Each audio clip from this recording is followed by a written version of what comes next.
Hello everyone welcome to Victor's knowledge this is Sheenu Sharma so आज मैं ਤੁਹਾਡੇ ਨਾਲ जो पंजाब पुलिस ਦੇ ਲਈ ਮੈਂ ਇੱਕ ਸਪੈਸ਼ਲ ਕੋਰਸ ਸਟਾਰਟ ਕੀਤਾ ਹੋਇਆ ਹੈ specially targeting sub inspector head constable exam so ਇਹਦਾ ਇੱਕ ਫਰਸਟ ਜਿਹੜਾ ਕੰਪਿਊਟਰ ਦਾ ਲੈਕਚਰ ਹੈ in the form of demo lecture ਮੈਂ ਤੁਹਾਡੇ ਨਾਲ ਸ਼ੇਅਰ ਕਰ ਰਹੀ ਹਾਂ ਸੋ ਜੋ ਕੋਰਸ ਦਾ ਲੈਕਚਰ ਹੈ ਉਹਦੇ ਵਿੱਚੋਂ ਮੈਂ ਕੁਝ ਸਲਾਈਡਸ ਲਈਆਂ ਨੇ to show you the demo lecture so that you can get an idea ਕਿ ਕੋਰਸ ਦੇ ਵਿੱਚ ਮੈਂ ਕਿਵੇਂ ਪੜ੍ਹਾ ਰਹੀ ਹਾਂ So now let's get started. Before beginning with the demo lecture, I would like to share information regarding course with you guys.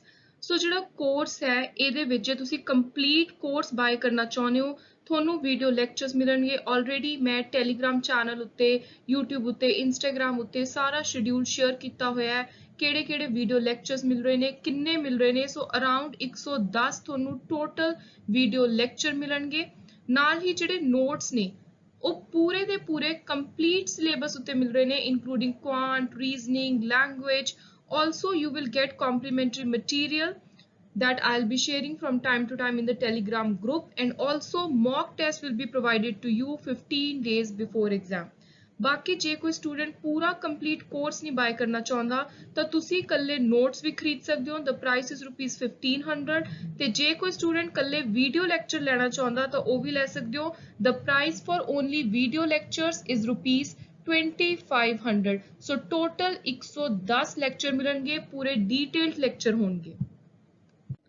Course ਨੂੰ bye ਕਰਨ ਦੇ ਲਈ ਤੁਸੀਂ ਮੈਨੂੰ ਈਮੇਲ ਭੇਜਣੀ ਹੈ on legalvictor02896@gmail.com ਜਾਂ ਫਿਰ ਤੁਸੀਂ ਮੈਨੂੰ ਡਾਇਰੈਕਟ ਮੈਸੇਜ ਭੇਜ ਸਕਦੇ ਹੋ by following the Instagram page Victor's Knowledge also ਜਿਹੜੇ ਵੀ ਸਟੂਡੈਂਟਸ ਕੋਰਸ ਬਾਏ ਕਰਦੇ ਨੇ ਉਹਨਾਂ ਦੇ ਲਈ ਮੈਂ Telegram ਤੇ ਇੱਕ ਅਲੱਗ ਤੋਂ ਗਰੁੱਪ ਬਣਾਇਆ ਹੋਇਆ ਹੈ ਜਿੱਥੇ ਮੈਂ ਜਿਹੜੀ YouTube ਪ੍ਰਾਈਵੇਟ ਵੀਡੀਓ ਹੈ ਜਿਹਦੀ ਫਾਰਮ 'ਚ ਮੈਂ ਲੈਕਚਰ ਪ੍ਰੋਵਾਈਡ ਕਰਵਾ ਰਹੀ ਹਾਂ ਉਹਦਾ ਲਿੰਕ ਸ਼ੇਅਰ ਕਰਦੀ ਹਾਂ ਤੁਹਾਨੂੰ ਐਡ ਕਰਨ ਤੋਂ ਬਾਅਦ ਨਾਲ ਦੀ ਨਾਲ ਤੁਹਾਨੂੰ ਅਲੱਗ ਤੋਂ ਜਿਹੜਾ ਲੈਕਚਰ ਹੈ ਉਹਦੀ PDF ਵੀ ਮਿਲ ਰਹੀ ਹੈ ਸੋ ਦੈਟ ਤੁਸੀਂ ਨੋਟਸ ਨੂੰ ਡੀਟੇਲ ਦੇ ਵਿੱਚ ਅਲੱਗ ਤੋਂ ਪੜ੍ਹ ਸਕੋ ਜਿਵੇਂ ਕੰਪਿਊਟਰ ਦਾ ਕੋਰਸ ਹੈ ਤਾਂ ਉਹਦੇ ਵਿੱਚ ਮੈਂ ਮੇਜਰਲੀ ਜਿਹੜੇ MCQs ਨੇ ਉਹ ਟਾਰਗੇਟ ਕਰ ਰਹੀ ਹਾਂ ਹਰ ਟੌਪਿਕ ਦੇ ਤੁਹਾਨੂੰ ਅਰਾਊਂਡ 200 ਦੇ ਕਰੀਬ MCQ ਮਿਲ ਰਹੇ ਨੇ ਸੋ ਉਹ ਜਿਹੜੇ MCQs ਨੇ ਉਹ ਸਪੈਸ਼ਲੀ ਸਿਰਫ ਕੋਰਸ ਵਾਲੇ ਸਟੂਡੈਂਟਸ ਦੇ ਲਈ ਨੇ ਤੇ ਉਹਨਾਂ ਨੂੰ ਮੈਂ ਪ੍ਰਿੰਟੇਬਲ ਫਾਰਮੈਟ ਦੇ ਵਿੱਚ ਅਲੱਗ ਤੋਂ PDF ਪ੍ਰੋਵਾਈਡ ਕਰਵਾ ਰਹੀ ਹਾਂ ਹਰ ਲੈਕਚਰ ਦੀ ਸੋ ਤੁਸੀਂ ਨੋਟਸ ਅਲੱਗ ਤੋਂ ਪੜੋ MCQ ਦੇਖੋ ਵੀਡੀਓ ਲੈਕਚਰ ਦੇਖੋ ਇਹਦੇ ਨਾਲ ਤੁਹਾਡੀ ਪੇਪਰ ਦੀ 100% ਤਿਆਰੀ ਹੋ ਜੂਗੀ ਜਿਨ੍ਹਾਂ ਦੀ ਜਾਣਕਾਰੀ ਹੋਣੀ ਤੁਹਾਨੂੰ ਜ਼ਰੂਰੀ ਹੈ ਜਿਵੇਂ ਕੰਪਿਊਟਰ ਕੀ ਹੈ ਕੰਪਿਊਟਰ ਸ਼ਬਦ ਦੀ ਐਜ਼ ਸੱਚ ਫੁੱਲ ਫਾਰਮ ਕੀ ਹੈ ਕੰਪਿਊਟਰ ਦੇ ਫਾਦਰ ਕਿਹਨੂੰ ਕਿਹਾ ਜਾਂਦਾ ਜੇ ਆਪਾਂ ਹਿਸਟਰੀ ਦੀ ਗੱਲ ਕਰੀਏ ਅਬੈਕਸ ਤੋਂ ਸ਼ੁਰੂ ਹੋ ਕੇ ਜਿਹੜਾ ਲੇਟੈਸਟ 5th ਜਨਰੇਸ਼ਨ ਦਾ ਸੁਪਰ ਕੰਪਿਊਟਰਸ ਹੋ ਗਏ ਇਹ ਸਭ ਕੀ ਹੈ ਕਿਹੜੀਆਂ ਕਿਸਮਾਂ ਨੇ ਕਿਹੜੇ ਟਾਈਪਸ ਦੇ ਕੰਪਿਊਟਰ ਆਉਂਦੇ ਨੇ ਉਸ ਤੋਂ ਬਾਅਦ ਕੰਮ ਕੀ ਹੈ ਕਿੱਥੇ ਆਪਰੇਸ਼ਨਸ ਨੇ ਇਹਦੇ ਦੈਨ ਹਾਰਡਵੇਅਰ ਕੀ ਹੈ ਸੌਫਟਵੇਅਰ ਕੀ ਹੈ ਵੈਸੇ ਜਿਹੜਾ ਹਾਰਡਵੇਅਰ ਵਾਲਾ ਪਾਰਟ ਹੈ ਇਹ ਆਪਾਂ ਅਲੱਗ ਤੋਂ ਵੀ ਥਰਡ ਲੈਕਚਰ ਦੇ ਅੰਦਰ ਕਰਾਂਗੇ ਪਰ ਉਰੇ ਵੀ ਥੋੜੇ ਜਿਹੇ ਤੁਹਾਨੂੰ MCQ ਦੇਖਣ ਨੂੰ ਮਿਲਣਗੇ ਕਿਉਂਕਿ ਐਜ਼ ਸੱਚ ਹਾਰਡਵੇਅਰ ਸੌਫਟਵੇਅਰ ਇਹ ਕੰਪਿਊਟਰ ਫੰਡਾਮੈਂਟਲਸ ਦੇ ਹੀ ਪਾਰਟ ਨੇ ਉਸ ਤੋਂ ਬਾਅਦ ਕੰਪਿਊਟਰ ਦੀ ਮੈਮਰੀ ਜਿਹਦੇ ਵਿੱਚੋਂ ਬਹੁਤ ਜ਼ਿਆਦਾ ਕੁਐਸਚਨ ਪਿਛਲੇ ਵਾਰੀ ਆਏ ਨੇ ਤੇ ਇਸ ਵਾਰ ਵੀ ਆਪਾਂ ਐਕਸਪੈਕਟ ਕਰ ਸਕਦੇ ਹਾਂ ਕਿ ਕੰਪਿਊਟਰ ਫੰਡਾਮੈਂਟਲ ਦਾ ਇੱਕ ਕਾਫੀ ਇੰਪੋਰਟੈਂਟ ਪਾਰਟ ਰਹਿਣ ਵਾਲਾ ਸੋ ਉਹਦੇ ਆਪਾਂ ਸਾਰੇ ਡਿਟੇਲ ਚ MCQ ਦੇਖਾਂਗੇ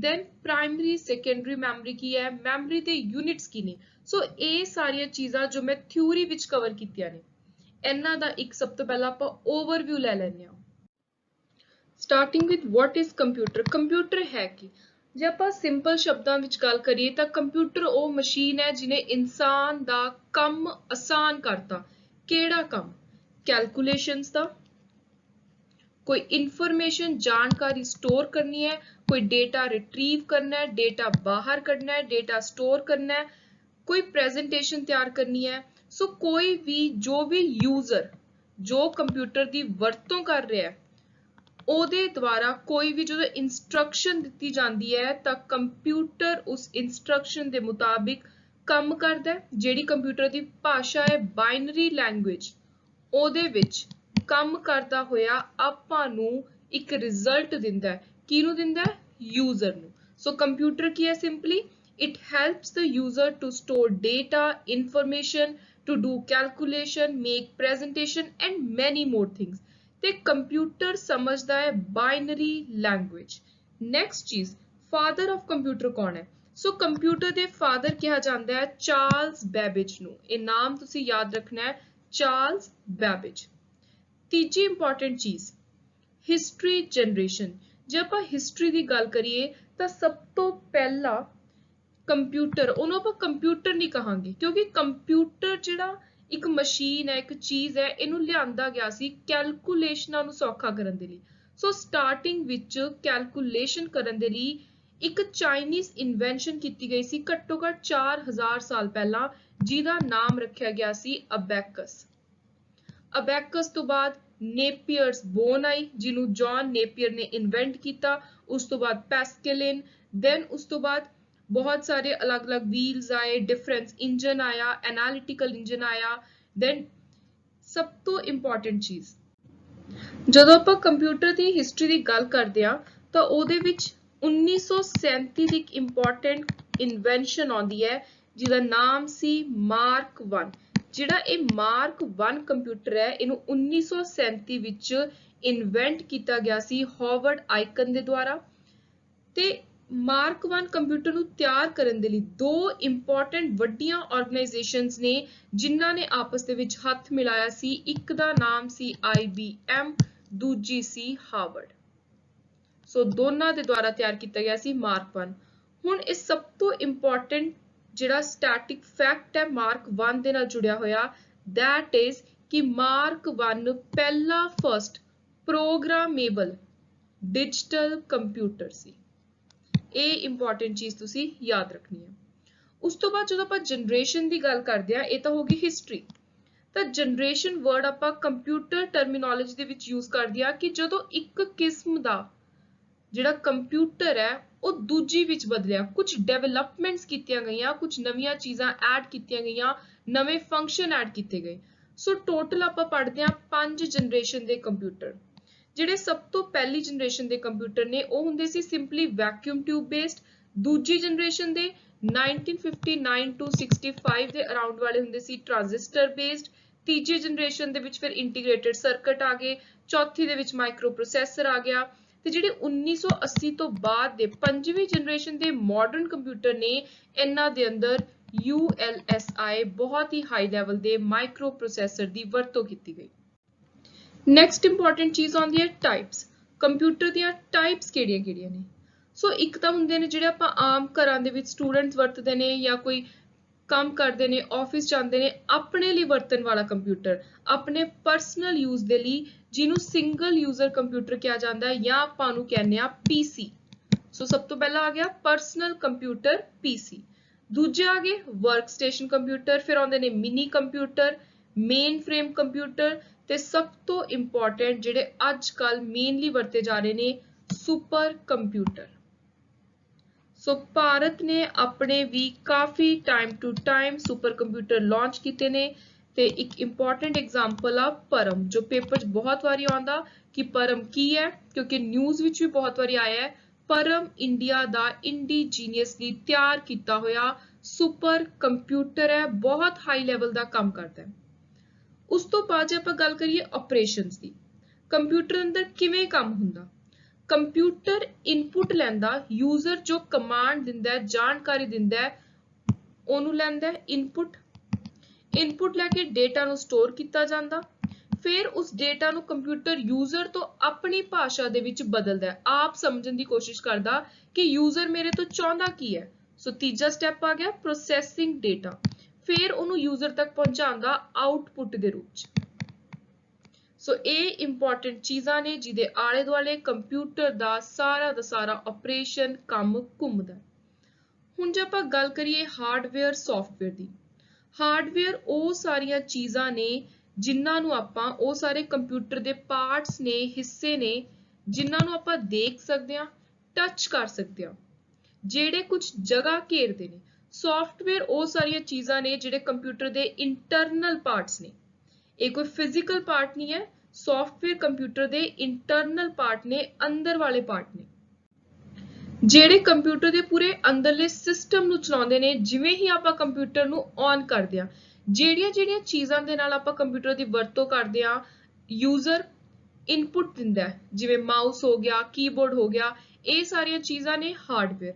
ਸੌਫਟਵੇਅਰ ਹੁੰਦੇ ਨੇ ਜਿਹੜੇ ਕੰਪਿਊਟਰ ਦੇ ਅੰਦਰ ਕੰਮ ਕਰਦੇ ਨੇ, ਜਿਵੇਂ ਕੰਪਿਊਟਰ ਦਾ ਆਪਰੇਟਿੰਗ ਸਿਸਟਮ ਹੋ ਗਿਆ, then utility program ਹੋ ਗਏ, device driver ਹੋ ਗਿਆ, CD-ROM reader ਹੋ ਗਏ, display, also language translator, assembler, compiler, interpreter, ਇਹ ਸਾਰੀਆਂ ਚੀਜ਼ਾਂ ਆ ਗਈਆਂ ਸੌਫਟਵੇਅਰ। ਅਗਲੀ ਇੰਪੋਰਟੈਂਟ ਚੀਜ਼ ਹੈ ਕੰਪਿਊਟਰ ਮੈਮਰੀ। ਮੇਨਲੀ ਜੇ ਆਪਾਂ ਗੱਲ ਕਰੀਏ ਤਾਂ ਕੰਪਿਊਟਰ ਦੀਆਂ ਦੋ ਤਰ੍ਹਾਂ ਦੀਆਂ ਮੈਮਰੀਜ਼ ਆਪਾਂ ਪੜ੍ਹਦੇ ਹਾਂ, RAM ਤੇ ROM। ਜਿਹੜੀਆਂ RAM ਤੇ ROM ਨੇ ਇਹ ਪ੍ਰਾਇਮਰੀ ਨੇਚਰ ਦੀਆਂ ਨੇ ਦੋਨੋਂ। ਪ੍ਰਾਇਮਰੀ ਦਾ ਮਤਲਬ ਹੈ ਮੇਨ, ਇਹ ਦੋਨੋਂ ਮੇਨ ਮੈਮਰੀ ਨੇ। ਬਹੁਤ ਸਾਰੀਆਂ ਹੋਰ ਜਿਹੜੀਆਂ ਨਾਲ ਕੰਮ ਕਰਦੇ ਰਹਿੰਦੇ ਨੇ ਉਹ ਹੁੰਦੀਆਂ ਨੇ ਸੈਕੰਡਰੀ ਮੈਮਰੀਜ਼। ਸੋ ਜੇ ਆਪਾਂ ਮੇਨ ਮੈਮਰੀ ਦੀ ਗੱਲ ਕਰੀਏ ਤਾਂ ਦੋ ਨੇ, RAM ਤੇ ROM। ਹੁਣ ਉਰੇ ਤੁਹਾਡੇ ਲਈ ਇੱਕ ਹੀ ਇੰਪੋਰਟੈਂਟ ਚੀਜ਼ ਹੈ ਜੋ ਸਮਝਣ ਦੀ ਜ਼ਰੂਰਤ ਹੈ ਕਿ ਕਿਹੜੀ ਮੈਮਰੀ ਵੋਲੇਟਾਈਲ ਹੈ, ਕਿਹੜੀ ਮੈਮਰੀ ਨਾਨ ਵੋਲੇਟਾਈਲ ਹੈ, ਕਿਹੜੀ ਮੈਮਰੀ ਟੈਂਪਰੇਰੀ ਹੈ, ਕਿਹੜੀ ਪਰਮਾਨੈਂਟ ਹੈ। RAM ਹੈ ਜਿਹੜੀ, RAM ਦੀ ਫੁੱਲ ਫਾਰਮ ਹੈ ਰੈਂਡਮ ਐਕਸੈਸ ਮੈਮਰੀ ਤੇ ਇਹ ਹੈ ਵੋਲੇਟਾਈਲ ਨੇਚਰ ਦੀ। ਵੋਲੇਟਾਈਲ ਦਾ ਮਤਲਬ ਹੈ ਕੁਝ ਸਮੇਂ ਬਾਅਦ ਜੋ ਕੰਪਿਊਟਰ ਦੇ ਇਸ ਮੈਮਰੀ ਦੇ ਵਿੱਚ ਤੁਸੀਂ ਜਾਣਕਾਰੀ ਦਿੱਤੀ ਹੈ, ਡੇਟਾ ਸਟੋਰ ਕੀਤਾ ਹੈ, ਉਹ ਚਲਾ ਜਾਊਗਾ। ਪਰਮਾਨੈਂਟ ਨੇਚਰ ਦੀ ਉਰੇ ਮੈਮਰੀ ਨਹੀਂ ਹੈ, ਟੈਂਪਰੇਰੀ ਹੈ। ਜਿਵੇਂ ਹੀ ਤੁਸੀਂ ਕੰਪਿਊਟਰ ਦੀ ਸਵਿਚ ਆਫ ਕੀਤੀ, ਡੇਟਾ ਚਲਾ ਗਿਆ। ਪਰ ਜਿਹੜੀ ROM ਹੈ, ROM ਦੀ ਫੁੱਲ ਫਾਰਮ ਹੈ ਰੀਡ ਓਨਲੀ ਮੈਮਰੀ ਤੇ ਇਹ ਨਾਨ ਵੋਲੇਟਾਈਲ ਤੇ ਪਰਮਾਨੈਂਟ ਨੇਚਰ ਦੀ ਹੈ। ਤੁਸੀਂ ਕੰਪਿਊਟਰ ਨੂੰ ਜਿੰਨੀ ਵਾਰੀ ਮਰਜ਼ੀ ਬੰਦ ਕਰ ਲਓ, ਔਨ ਕਰ ਲਓ, ਉਹ ਮੈਮਰੀ ਤੁਹਾਨੂੰ ਮਿਲ ਸਕਦੀ ਹੈ। ਤੁਸੀਂ ਉਹਨੂੰ ਜਦੋਂ ਮਰਜ਼ੀ ਉਸ ਡੇਟਾ ਨੂੰ ਰੀਡ ਕਰ ਸਕਦੇ ਹੋ। ਨੈਕਸਟ ਇੰਪੋਰਟੈਂਟ ਚੀਜ਼ ਹੈ ਮੈਮਰੀ ਦੇ ਯੂਨਿਟਸ। ਸੋ ਅਲੱਗ-ਅਲੱਗ ਯੂਨਿਟਸ ਹੁੰਦੇ ਨੇ, ਤੁਹਾਨੂੰ ਇਹ ਸਾਰੀਆਂ ਚੀਜ਼ਾਂ ਦੀ ਡਿਟੇਲ ਨੋਟਸ ਵਿੱਚ ਮਿਲ ਜੂਗੀ। ਉੱਥੇ ਇੱਕ ਵਾਰੀ ਤੁਸੀਂ ਰਿਵਾਈਜ਼ ਕਰ ਸਕਦੇ ਹੋ, ਰੀਡ ਆਊਟ ਕਰ ਸਕਦੇ ਹੋ। ਸੋ ਇਹ ਮੈਂ ਤੁਹਾਨੂੰ ਇੱਕ ਜਨਰਲ ਜਸਟ ਓਵਰਵਿਊ ਦੇ ਰਹੀ ਹਾਂ MCQ ਸਟਾਰਟ ਕਰਨ ਤੋਂ ਪਹਿਲਾਂ, ਸੋ ਦੈਟ ਤੁਹਾਨੂੰ ਪਤਾ ਹੋਵੇ ਕਿ ਅਸੀਂ ਅੱਜ ਦੇ ਇਸ ਲੈਕਚਰ ਦੇ ਅੰਦਰ ਜਿਹੜੇ MCQ ਕਰ ਰਹੇ ਹਾਂ ਉਹ ਕਿਸ ਚੀਜ਼ ਉੱਤੇ ਆਧਾਰਿਤ ਨੇ। ਮੈਮਰੀ ਯੂਨਿਟ ਦੀ ਗੱਲ ਕਰੀਏ ਤਾਂ ਸਭ ਤੋਂ ਛੋਟਾ ਬੇਸਿਕ ਮੈਮਰੀ ਯੂਨਿਟ ਹੁੰਦਾ ਹੈ ਜਿਹਨੂੰ ਬਾਈਨਰੀ ਡਿਜਿਟ ਕਿਹਾ ਜਾਂਦਾ ਹੈ ਬਿਟ। ਬਿਟ ਤੋਂ ਬਾਅਦ ਆਉਂਦਾ ਨਿਬਲ। ਸੋ ਇਹ ਤਾਂ ਹੋ ਗਿਆ 0 ਜਾਂ 1, ਨਿਬਲ ਹੋ ਗਿਆ group of 4 bits. So 4 bits ਜੁੜ ਕੇ ਇੱਕ ਨਿਬਲ ਬਣਾਉਂਦਾ। ਨਿਬਲ ਤੋਂ ਬਾਅਦ ਆਉਂਦਾ ਬਾਈਟ 8, ਫਿਰ ਆਉਂਦਾ ਕਿਲੋਬਾਈਟ, ਮੇਗਾ, ਗੀਗਾ, ਟੈਰਾ। ਹੁਣ ਪੇਪਰ ਦੇ ਵਿੱਚ ਬਹੁਤ ਵਾਰੀ ਮੈਮਰੀ ਯੂਨਿਟਸ ਦੇ ਕੁਐਸਚਨ ਦੇਖਣ ਨੂੰ ਮਿਲਿਆ ਕਿ ਅਸੈਂਡਿੰਗ ਆਰਡਰ ਵਿੱਚ ਲਗਾਓ, ਡਿਸੈਂਡਿੰਗ ਆਰਡਰ ਵਿੱਚ ਲਗਾਓ। ਸੋ ਤੁਸੀਂ ਇਹਨੂੰ ਨੋਟਸ ਵਿੱਚੋਂ ਦੇਖ ਲਿਓ ਕਿ ਸਭ ਤੋਂ ਛੋਟਾ ਬੇਸਿਕ ਕਿਹੜਾ ਹੈ, ਸਭ ਤੋਂ ਵੱਡਾ ਕਿਹੜਾ ਹੈ। ਯੋਟਾਬਾਈਟ ਜਿਹੜਾ 1024 ਜੈਟਾਬਾਈਟ ਹੁੰਦਾ ਹੈ। ਸੋ ਇਹ ਹੋ ਗਿਆ ਸਭ ਤੋਂ ਲਾਰਜੈਸਟ ਤੇ ਬਿਟ ਹੋ ਗਿਆ ਸਭ ਤੋਂ ਛੋਟਾ। So starting with first question, the term computer is derived from, computer word ਹੈ ਜਿਹੜਾ ਇਹ ਲਿਆ ਗਿਆ ਲੈਟਿਨ ਟਰਮ ਤੋਂ ਆਪਸ਼ਨ A। ਡਿਫਰੈਂਸ ਇੰਜਨ ਦੇ ਇਨਵੈਂਟਰ ਕੌਣ ਸੀ? ਡਿਫਰੈਂਸ ਇੰਜਨ ਦੇ ਇਨਵੈਂਟਰ ਸੀ ਚਾਰਲਸ ਬੈਬੇਜ। ਕੰਪਿਊਟਰ ਦੇ ਫਾਦਰ ਕਿਹਨੂੰ ਕਿਹਾ ਜਾਂਦਾ ਹੈ? ਸੋ ਆਪਾਂ ਆਲਰੇਡੀ ਪੜ੍ਹ ਚੁੱਕੇ ਹਾਂ ਓਵਰਵਿਊ ਦੇ ਅੰਦਰ। ਕੰਪਿਊਟਰ ਦੇ ਫਾਦਰ ਕਿਹਾ ਜਾਂਦਾ ਹੈ ਚਾਰਲਸ ਬੈਬੇਜ ਨੂੰ, ਆਪਸ਼ਨ B। ਕੰਪਿਊਟਰ ਸਾਇੰਸ ਜਿਹੜਾ ਇੱਕ ਮੇਨ ਅਲੱਗ ਤੋਂ ਏਰੀਆ ਹੈ, ਸਬਜੈਕਟ ਹੈ, ਉਹਦੇ ਫਾਦਰ ਕਿਹਾ ਜਾਂਦਾ ਹੈ ਐਲਨ ਟਿਊਰਿੰਗ ਨੂੰ, ਆਪਸ਼ਨ A। ਪਰਸਨਲ ਕੰਪਿਊਟਰ ਦੇ ਫਾਦਰ ਕਿਹਨੂੰ ਕਿਹਾ ਜਾਂਦਾ ਹੈ? ਪਰਸਨਲ ਕੰਪਿਊਟਰ ਦੇ ਫਾਦਰ ਨੇ Edward Robert, option A। The system unit of a personal computer typically contain all of the following. So system unit ਦੇ ਵਿੱਚ ਸਾਰਾ ਕੁਝ ਹੁੰਦਾ, ਮੋਡਮ ਨੂੰ ਛੱਡ ਕੇ, ਆਪਸ਼ਨ D। ਮਾਈਕਰੋ ਪ੍ਰੋਸੈਸਰ ਵੀ ਮਿਲੂ, ਡਿਸਕ ਕੰਟਰੋਲਰ ਵੀ ਹੋ, ਸੀਰੀਅਲ ਇੰਟਰਫੇਸ ਵੀ ਹੋ। ਕੰਪਿਊਟਰ ਪ੍ਰੋਗਰਾਮ ਜਿਹੜਾ ਕਨਵਰਟ ਕਰਦਾ ਸਾਰੇ ਪ੍ਰੋਗਰਾਮ ਨੂੰ ਮਸ਼ੀਨ ਲੈਂਗੁਏਜ, ਉਹਨੂੰ ਕਹਿੰਦੇ ਆ ਕੰਪਾਈਲਰ। ਕੰਪਿਊਟਰ ਪ੍ਰੋਗਰਾਮ ਜਿਹੜਾ ਟ੍ਰਾਂਸਲੇਟ ਕਰਦਾ ਇਨਸਟਰਕਸ਼ਨਸ ਨੂੰ, that is interpreted. Small intelligent device is so called because it contains within it. So it is sensor. Fault in computer program ਜਿਹੜਾ ਕੰਪਿਊਟਰ ਨੂੰ ਕੰਮ ਕਰਨ ਤੋਂ ਰੋਕ ਦੇਵੇ ਉਹਨੂੰ ਕਹਿੰਦੇ ਆ ਬਗ ਤੇ ਇਹਦਾ ਦੂਜਾ ਨਾਮ ਕੀ ਹੈ? glitch. Self replicating program similar to virus ਜਿਹੜਾ ਆਪਣੇ ਆਪ ਨੂੰ ਬਦਲਦਾ ਰਹਿੰਦਾ, which was taken from 1970 science fiction novel by John Brunner entitled Shock Wave Radar. A self-replicating program है worm. State is a bistable electronic circuit that has O है flip-flop. Unwanted repetitious message बार बार unsolicited bulk email ਆਈ ਜਾ ਰਹੀ ਹੈ ਉਹਨੂੰ ਆਪਾਂ ਕਹਿੰਦੇ ਆ ਸਪੈਮ। DOS ਦੀ ਫੁੱਲ ਫਾਰਮ ਹੈ ਡਿਸਕ ਆਪਰੇਟਿੰਗ ਸਿਸਟਮ। ਮਾਈਕਰੋਸਾਫਟ ਦੇ ਚੀਫ ਦਾ ਕੀ ਨਾਮ ਹੈ? So the chief is Bill Gates. Servers are computers that provide resources to other computer connected to mainframe option B। ਜਦੋਂ ਆਪਾਂ ਕੋਈ ਕੰਪਿਊਟਰ ਪ੍ਰੋਗਰਾਮ ਤਿਆਰ ਕਰਦੇ ਹਾਂ, ਕਿਹੜੀ ਚੀਜ਼ ਹੈ ਜੋ ਸਟਰਕਚਰ ਕਰਦੇ ਆ ਪ੍ਰੋਗਰਾਮ ਨੂੰ? ਸੋ ਉਹਨੇ system analyst design. Computer program ਜਿਹੜਾ ਕਨਵਰਟ ਕਰਦਾ ਪੂਰੇ ਦੇ ਪੂਰੇ ਪ੍ਰੋਗਰਾਮ ਨੂੰ ਮਸ਼ੀਨ ਲੈਂਗੁਏਜ ਦੇ ਵਿੱਚ ਇੱਕ ਸਮੇਂ ਉੱਤੇ, ਉਹਨੂੰ ਕਹਿੰਦੇ ਆ character option C. Computer process data into information by working exclusively। Computer data ਨੂੰ meaningful information ਵਿੱਚ ਬਦਲਦਾ ਹੈ numbers ਦੇ ਨਾਲ ਕੰਮ ਕਰਕੇ। Difference between people with access to computer and internet and those without access, ਇਹਨੂੰ ਕਿਹਾ ਜਾਂਦਾ ਹੈ digital divide। ਮਤਲਬ digital device ਉਹ ਇੱਕ ਲਾਈਨ ਖਿੱਚੀ ਹੋਈ ਹੈ ਜਿਹੜੀ ਇਹ ਦੱਸਦੀ ਆ ਕਿ ਕੌਣ-ਕੌਣ ਕੰਪਿਊਟਰ ਚਲਾ ਸਕਦੇ ਨੇ, ਐਕਸੈਸ ਹੈ ਇੰਟਰਨੈਟ ਦਾ, ਕਿੰਨਾ ਕੋਲ ਇੰਟਰਨੈਟ ਕੰਪਿਊਟਰ, ਇਹ ਸਾਰੀਆਂ ਚੀਜ਼ਾਂ ਨਹੀਂ ਹੈ। ਕੰਪਿਊਟਰ ਡੇਟਾ ਨੂੰ ਬਹੁਤ ਤਰੀਕੇ ਦੇ ਨਾਲ ਮੈਨੀਪੂਲੇਟ ਕਰਦੇ ਨੇ, ਆਪਣੇ ਤਰੀਕੇ ਨਾਲ ਸਮਝਣ ਦੀ ਕੋਸ਼ਿਸ਼ ਕਰਦੇ ਨੇ। ਇਸ ਤਰੀਕੇ ਨੂੰ ਕਿਹਾ ਜਾਂਦਾ ਹੈ processing. Ability to recover read deleted damaged file from criminals computer। ਇਹ law enforcement speciality ਦੀ example ਹੈ, ਇਹਨੂੰ ਕਿਹਾ ਜਾਂਦਾ ਹੈ ਕੰਪਿਊਟਰ ਫੋਰੈਂਸਿਕ। ਸੋ ਕੰਪਿਊਟਰ ਫੋਰੈਂਸਿਕ ਉਹ ਡਿਪਾਰਟਮੈਂਟ ਹੈ ਜਿਹਦੇ ਵਿੱਚ ਉਹ ਲੋਕ ਕੰਮ ਕਰਦੇ ਨੇ ਜਿਹੜੇ ਕ੍ਰਿਮੀਨਲ ਦੇ ਕੰਪਿਊਟਰ ਦੇ ਵਿੱਚੋਂ ਚਾਹੇ ਕੋਈ ਫਾਈਲ ਡਿਲੀਟ ਹੋ ਗਿਆ, ਡੈਮੇਜ ਹੋ ਗਿਆ, ਉਹਨਾਂ ਨੂੰ ਵੀ ਰਿਕਵਰ ਕਰ ਸਕਦੇ ਨੇ। Where does most data go first within a computer memory hierarchy? ਸਭ ਤੋਂ ਪਹਿਲਾਂ ਜਿਹੜਾ ਡੇਟਾ ਹੈ ਜ਼ਿਆਦਾਤਰ ਉਹ ਜਾਂਦਾ RAM ਦੇ ਅੰਦਰ, random access memory ਅੰਦਰ, option A। The dash data mining technique derive rules from real world case example। So ਉਹ technique ਹੈ neural net। So neural net data mining ਇਹ ਜੀ technique ਹੈ ਜਿਹਦੇ ਵਿੱਚ ਜ਼ਿਆਦਾਤਰ ਆਸ-ਪਾਸ ਅਸਲੀ ਦੁਨੀਆ ਵਿੱਚ ਕੀ ਹੋ ਰਿਹਾ ਹੈ ਉਹਦੀਆਂ examples ਨੂੰ ਲਿਆ ਜਾਂਦਾ ਹੈ। Dash are used to identify user who returns to a website। ਕਿਹੜੀ ਚੀਜ਼ ਆ ਜਿਹੜੀ ਦੇਖਦੀ ਆ ਕਿ ਇਹ ਜਿਹੜਾ ਯੂਜ਼ਰ ਆ ਇਹ ਦੁਬਾਰਾ ਤੋਂ ਮੁੜ ਕੇ ਆਇਆ ਵੈਬਸਾਈਟ ਉੱਤੇ? ਸੋ ਉਹ ਹੁੰਦੀਆਂ ਨੇ cookies, option A।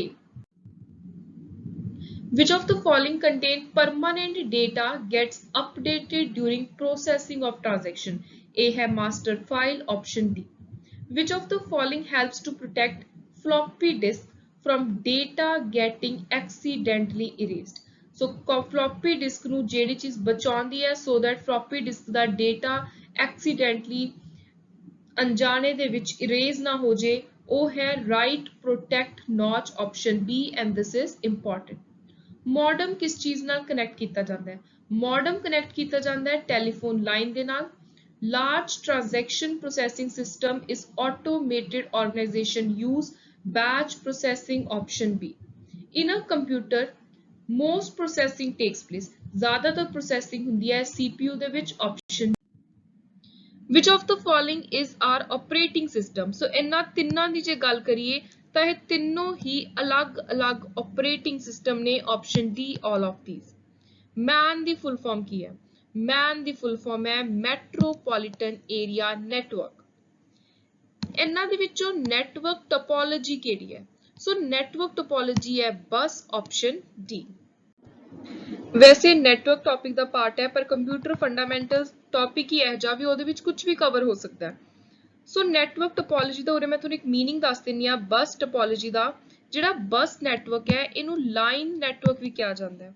ਉਰੇ ਕੀ ਹੁੰਦਾ, ਜਿਹੜੇ ਕੰਪਿਊਟਰਸ ਨੇ, ਮੰਨ ਲਓ ਇਹ ਕੰਪਿਊਟਰ ਨੇ, ਇਹ ਇਸ ਤਰੀਕੇ ਦੇ ਨਾਲ ਲਾਈਨ ਵਾਈਜ਼ ਹੋਰ ਕੰਪਿਊਟਰਸ ਦੇ ਨਾਲ ਜੁੜੇ ਹੁੰਦੇ ਨੇ। ਸੋ ਇਸ ਟਾਈਪ ਦਾ ਨੈਟਵਰਕ ਤਿਆਰ ਕੀਤਾ ਜਾਂਦਾ।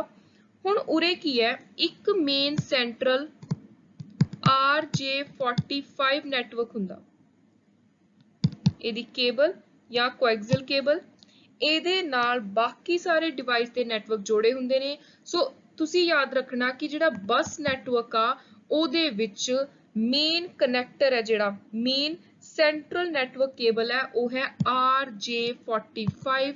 ਇਹ ਵੀ ਪੇਪਰ ਦੇ ਲਈ ਇੰਪੋਰਟੈਂਟ ਹੈ। ਅਗਲਾ ਹੈ which of the following is a type of network? ਸੋ ਇਹਨਾਂ ਦੇ ਵਿੱਚੋਂ ਨੈਟਵਰਕ ਦੀ ਟਾਈਪ ਹੈ PAN, option D। PAN ਦੀ ਫੁੱਲ ਫਾਰਮ ਹੈ ਪਰਸਨਲ ਏਰੀਆ ਨੈਟਵਰਕ। VoIP ਦੀ ਫੁੱਲ ਫਾਰਮ ਕੀ ਹੈ? VoIP ਦੀ ਫੁੱਲ ਫਾਰਮ ਹੈ voice over internet protocol IP। ਪਹਿਲਾ web browser ਕਿਹੜਾ ਸੀ? ਸਭ ਤੋਂ ਪਹਿਲਾ web browser C option A ਮੋਜ਼ੈਕ। LAN the full form ਹੈ local area network. ਕਿਹੜੀ ਚੀਜ਼ ਆ ਜਿਹੜੀ ਆਪਾਂ ਨੂੰ ਇੰਟਰਨੈਟ ਦੇ ਜ਼ਰੀਏ ਡੇਟਾ ਨੂੰ ਕਿਵੇਂ ਇੱਕ ਜਗ੍ਹਾ ਤੋਂ ਦੂਜੀ ਜਗ੍ਹਾ ਪਹੁੰਚਾਉਣਾ ਉਹਦੇ ਲਈ ਰੂਲ ਇੱਕ ਤਰੀਕਾ ਸੈੱਟ ਪ੍ਰੋਸੀਜਰ ਤਿਆਰ ਕਰਕੇ ਦਿੰਦੀ ਹੈ? ਸੋ ਉਸ ਚੀਜ਼ ਨੂੰ ਕਿਹਾ ਜਾਂਦਾ ਹੈ ਕੰਪਿਊਟਰ ਦੇ ਪ੍ਰੋਟੋਕਾਲਸ ਆਪਸ਼ਨ ਸੀ। ਤੇ ਇਹ ਕੁਐਸਚਨ ਬਾਰ-ਬਾਰ ਪੇਪਰ 'ਚ ਰਿਪੀਟ ਹੁੰਦਾ ਕਿ ਪ੍ਰੋਟੋਕਾਲ ਕੀ ਹੈ? ਪ੍ਰੋਟੋਕਾਲ ਕੀ ਨੇ? ਇੱਕ set of rule procedure to control data transmission over the internet. NOS ਦੀ full form network operating system. Dash are system software to facilitate editing। So ਇਹਨਾਂ ਦੇ ਵਿੱਚੋਂ ਕਿਹੜਾ ਸਿਸਟਮ ਦੇ ਅੰਦਰ ਹੀ ਸੌਫਟਵੇਅਰ ਹੁੰਦਾ ਜਿਹਦੇ ਨਾਲ ਟੈਕਸਟ ਜਾਂ ਡੇਟਾ ਨੂੰ ਆਪਾਂ ਐਡਿਟ ਕਰ ਸਕਦੇ ਹਾਂ, ਆਪਣੀ ਮਰਜ਼ੀ ਦੇ ਨਾਲ ਕੋਈ ਚੇਂਜ ਲੈ ਕੇ ਆਉਣੀ ਹੈ, ਲਿਆ ਸਕਦੇ ਹਾਂ, ਕੋਈ ਚੀਜ਼ ਡਿਡਕਟ ਕਰਨੀ ਹੈ, ਐਡ ਕਰਨੀ ਹੈ। ਸੋ ਉਹਦਾ ਨਾਮ ਹੈ ਐਡੀਟਰ, ਆਪਸ਼ਨ B।